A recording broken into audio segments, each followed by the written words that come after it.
बम बम भोले, करौली सरकार की जय। करौली शंकर, करौली शंकर, करौली शंकर, करौली शंकर। जैसे कि आपको बता दें कि हम लोग तीर्थ यात्रा में निकल चुके हैं। तो हम भैया से पूछेंगे कि कहाँ से जल उठाए हैं और कहाँ के लिए निकले हैं, ताकि आपको पूरी तरह जानकारी हो जाएगा। अगर जो आने वाले हैं या जो रास्ते में हैं या जो जाने के लिए सोच रहे हैं, ये आपको पूरी वीडियो में आपको हम बताएंगे। इस रास्ते में क्या क्या समस्या हुआ है वो समस्या के बारे में भी बताएंगे, और किस तरह से समस्या का समाधान कर सकते हैं उसके बारे में आपको भी बताएंगे। तो एक एक करके भैया से हम सवाल करेंगे। ये जानना चाहते हैं कि आप कहाँ से जल उठाए, आप तीर्थ में निकल चुके हैं? देखिए, हम तो आज तो 10वां दिन है। मैं 2 ही तारीख को जो है जल काशी से उठाए हैं। हाँ। और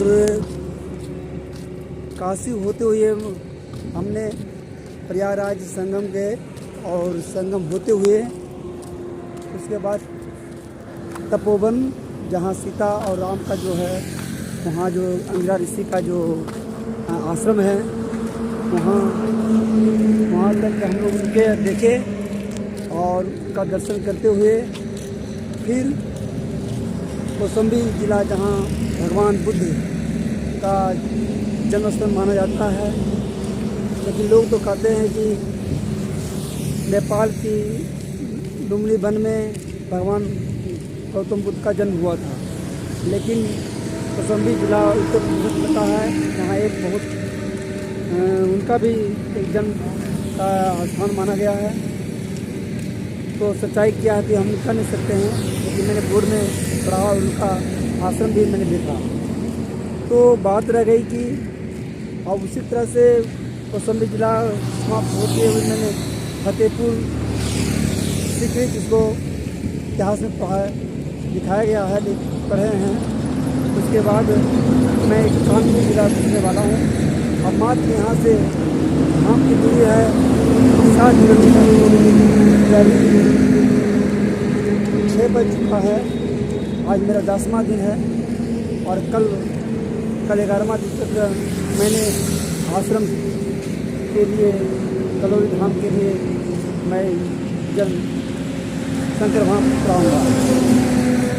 अच्छा, आपसे ये जानना चाहते हैं कि मान लीजिए अगर कोई यात्री लोग तीर्थ के लिए आएंगे तो बीच में उनको क्या क्या चीज़ का समस्या आ सकता है और किस तरह से समाधान कर सकते हैं? जैसे आप मान लीजिए कि 360 किलोमीटर दूरी है वाराणसी से कानपुर।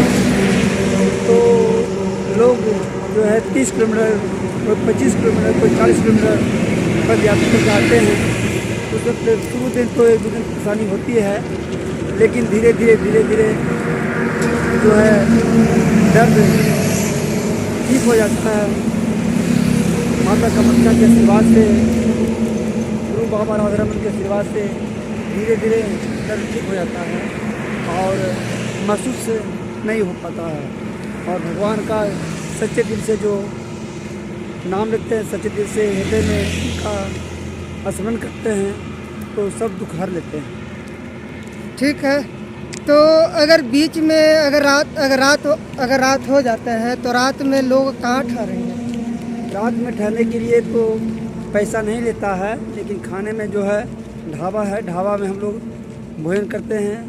वही 70 रुपये सब्जी प्लेट देता है, और 70 रुपये आपका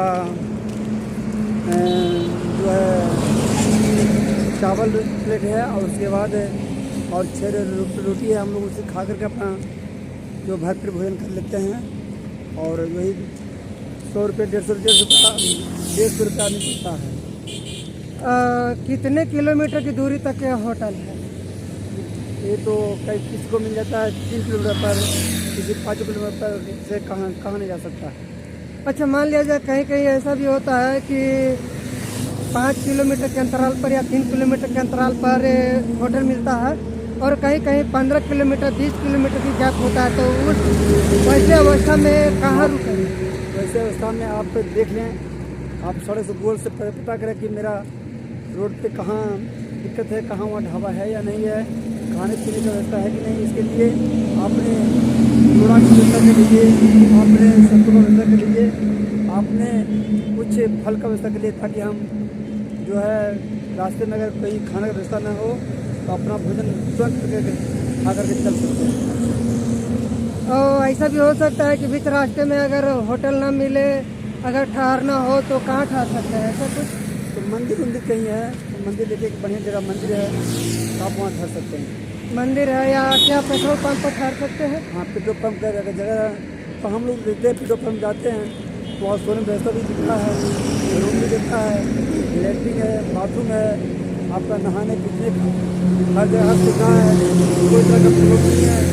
बिहार में है, यूपी है, यूपी में बहुत अच्छी तरह से जो है सरकार व्यवस्था की क्या हुआ है, इसमें कमी नहीं है।